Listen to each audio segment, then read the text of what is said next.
Hi ಎಲ್ರಿಗೂ ನಮಸ್ಕಾರ. ನಾನು ನಿಮ್ಮ ಅಶ್ವಿನಿ ಮಾತಾಡ್ತಾ ಇದ್ದೀನಿ. ಎಸ್, ನನಗೆ ತುಂಬಾ ಜನ ಕ್ವಶನ್ಸ್ ಕೇಳ್ತಾ ಇದ್ರಿ ಅನ್ವಾಂಟೆಡ್ ಹೇರ್ನ ಹೇಗೆ ರಿಮೂವ್ ಮಾಡೋದು ಅಂತ. ಇದ್ರ ಬಗ್ಗೆ ನಾನು 1 year ಬ್ಯಾಕೆ ವಿಡಿಯೋ ಮಾಡಿದ್ದೆ, ಒಂದು ವ್ಲಾಗ್ ಮಾಡಿದ್ದೆ. ಸೊ ಇನ್ನೊಂದ್ಸರಿ ನೋಡೋದಿದ್ರೆ ನೀವು ನೋಡ್ಬೋದು, ಗೊತ್ತಾಗುತ್ತೆ. ಅಂಡ್ ಅದ್ರ ಬಗ್ಗೆನೇ ಈ ವಿಡಿಯೋ ಮಾಡ್ತಾ ಇದ್ದೀನಿ. ಎಸ್, ನಾನು ಹೇರ್ ರಿಮೂವ್ ಮಾಡೋದಕ್ಕೆ ಬಳಸುವಂತಹ ರೇಸರ್ ವೀನಸ್ ಅವ್ರದ್ದು. ಹಾಗೆ ಇದು ಯಾವುದೇ ಪ್ರಮೋಷನಲ್ ವಿಡಿಯೋ ಅಲ್ಲ, ನಾನು ಪರ್ಸನಲ್ ಆಗಿ ಯೂಸ್ ಮಾಡ್ತಾ ಇರೋದು. ನೀವು 1 year ಬ್ಯಾಕ್ ವಿಡಿಯೋ ತೆಗೆದು ನೋಡಿದ್ರು ನಾನು ಇದೇ ಪ್ರಾಡಕ್ಟ್ನೇ ತೋರಿಸಿರೋದು. ಸೊ ಹಾಗಾಗಿ ಹೇಳ್ತಾ ಇದ್ದೀನಿ. ಬಿಫೋರ್ ನಾನು ಕೂಡ ವ್ಯಾಕ್ಸ್ ಮಾಡಿಸ್ತಾ ಇದ್ದೆ. ವ್ಯಾಕ್ಸ್ ಮಾಡ್ಸಕ್ ಹೋಗೋದಕ್ಕೆ ಟೈಮ್ ಇರ್ತಾ ಇರಲಿಲ್ಲ. ಬೇರೆ ಕ್ರೀಮ್ಗಳಂತೂ ನಾನು ಕೆಮಿಕಲ್ ಕ್ರೀಮ್ಗಳನ್ನ ಅಪ್ಲೈ ಮಾಡ್ಕೊಳ್ತಾ ಇರಲಿಲ್ಲ. ಸೊ ಹಾಗಾಗಿ ಇದು ನನಗೆ ಸಿಕ್ಕಿದ್ದು ತುಂಬಾನೇ ಹೆಲ್ಪ್ ಆಯ್ತು.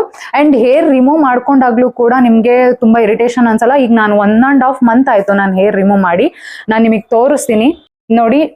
ಹೇರ್ ಗ್ರೋತ್ ಕೂಡ ನೀವು 1.5 month ಆದ್ರೂ ನೋಡಿ, ಸ್ವಲ್ಪ ಸ್ವಲ್ಪ ಹೇರ್ ಗ್ರೋತ್ ಆಗಿದೆ. 1.5 month ಆದ್ರೂ ನನಗೆ ಈ ಮುಳ್ ತರ, ಚುಕ್ಕಿ ತರ, ಸ್ಟ್ರಾಬೆರಿ ಇದ್ರ ತರ ನನ್ಗೆ ಆಗಿಲ್ಲ. ನೋಡಿ ಎಷ್ಟು ನೀಟಾಗಿದೆ.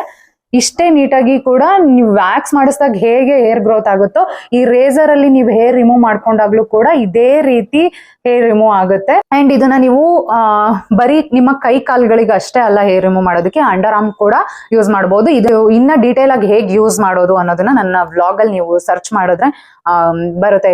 ಅನ್ವಾಂಟೆಡ್ ಹೇರ್ ಹೇಗೆ ರಿಮೂವ್ ಮಾಡೋದು ಅಂತಾನೆ ಒಂದು ವ್ಲಾಗ್ ಮಾಡಿದೀನಿ. ಸೊ ಅಲ್ಲಿ ನೀವು ಕಂಪ್ಲೀಟ್ ವಿಡಿಯೋ ನೋಡಬಹುದು. ಈ ರೇಸರ್ ಇಂದ ನೀವು ಹೇರ್ ರಿಮೂವ್ ಮಾಡ್ಕೊಂಡ್ಮೇಲೆ ಕಂಪಲ್ಸರಿ ಮಾಯಿಶ್ಚರೈಸರ್ ನ ಯೂಸ್ ಮಾಡ್ಲೇಬೇಕು.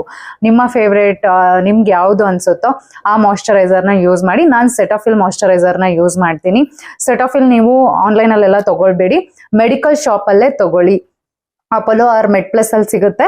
ಸೊ ಅಲ್ಲಿ ನೀವು ಸೆಟಫಿಲ್ ಮಾಯಿಶ್ಚರೈಸರ್ ಕ್ರೀಮ್ ನ ತಗೋಬೇಕಾಗುತ್ತೆ. ಇಲ್ಲಾಂದ್ರೆ ಅದ್ರ ಲಿಂಕ್ನು ಹಾಕ್ತಾ ಇದ್ದೆ, ಅದನ್ನ ನೀವು ಆನ್ಲೈನ್ ಅಲ್ಲಿ ತಗೊಳ್ಳೋದು ಬೇಡ. ಸೊ ಹಾಗಾಗಿ ಇದನ್ನ ನೀವು ಆನ್ಲೈನ್ ಅಲ್ಲಿ ತಗೊಳ್ಬಹುದು, ಏನು ಪ್ರಾಬ್ಲಮ್ ಇಲ್ಲ. ಸ್ಕ್ರೀನ್ ಮೇಲೆ ಈ ಲಿಂಕ್ ಕಾಣುತ್ತೆ. ಸೊ ಇದೊಂದು ಇನ್ಫಾರ್ಮೇಶನ್ ಹೇಳ್ಬೇಕಾಗಿತ್ತು.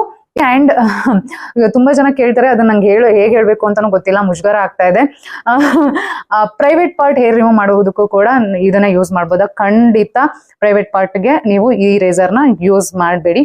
ಯಾವ ರೇಸರ್ನ ಯೂಸ್ ಮಾಡಬೇಕು ಅಂತ ನಿಮ್ಗೆ ನೆಕ್ಸ್ಟ್ ವಿಡಿಯೋದಲ್ಲಿ ನಾನು ಅಪ್ಡೇಟ್ ಮಾಡ್ತೀನಿ. ಅಂಡ್ ಇದ್ರ ಬಗ್ಗೆ ಇಷ್ಟು ಇನ್ಫಾರ್ಮೇಶನ್ ಕೊಟ್ಟಿದ್ದೀನಿ. ಲಿಂಕ್ ನಿಮ್ಗೆ ಸ್ಕ್ರೀನ್ ಮೇಲೆ ಈ ಸೈಡ್ ಅಲ್ಲಿ ಕಾಣುತ್ತೆ. ಸೊ ಅಲ್ಲಿ ಕ್ಲಿಕ್ ಮಾಡಿ ತಗೊಳ್ಳಿ. ಅಂಡ್ ಟ್ರಸ್ಟ್ ಮೀ, ಇದು ನಿಮ್ಗೆ ತುಂಬಾ ಯೂಸ್ಫುಲ್ ಆಗುತ್ತೆ. ನಾನು ಪರ್ಸನಲ್ ಆಗಿ ಯೂಸ್ ಮಾಡ್ತಿರೋದಕ್ಕೆ ಹೇಳ್ತಾ ಇರೋದು. ವ್ಲಾಗ್ ಮಾಡೋದಕ್ಕೆ ಟೈಮ್ ಇಲ್ಲ, ಅಟ್ಲೀಸ್ಟ್ ಏನಾದ್ರೂ ಈ ರೀತಿಯಾದಂತಹ ಇನ್ಫಾರ್ಮೇಟಿವ್ ವಿಡಿಯೋ ಮಾಡಿದ್ರೆ ನಿಮ್ಗೆ ಹೆಲ್ಪ್ ಆಗ್ಬೋದು ಅಂತ ಇದನ್ನೇ ಮಾಡ್ತಾ ಇದ್ದೀನಿ. ವ್ಲಾಗ್ ಮಾಡಿಲ್ಲ ಅಂತ ಬೇಜಾರು ಮಾಡ್ಕೊಳ್ಬೇಡಿ, ಖಂಡಿತ ಟೈಮ್ ತಗೊಂಡು ನಾನು ವ್ಲಾಗ್ ಮಾಡೇ ಮಾಡ್ತೀನಿ.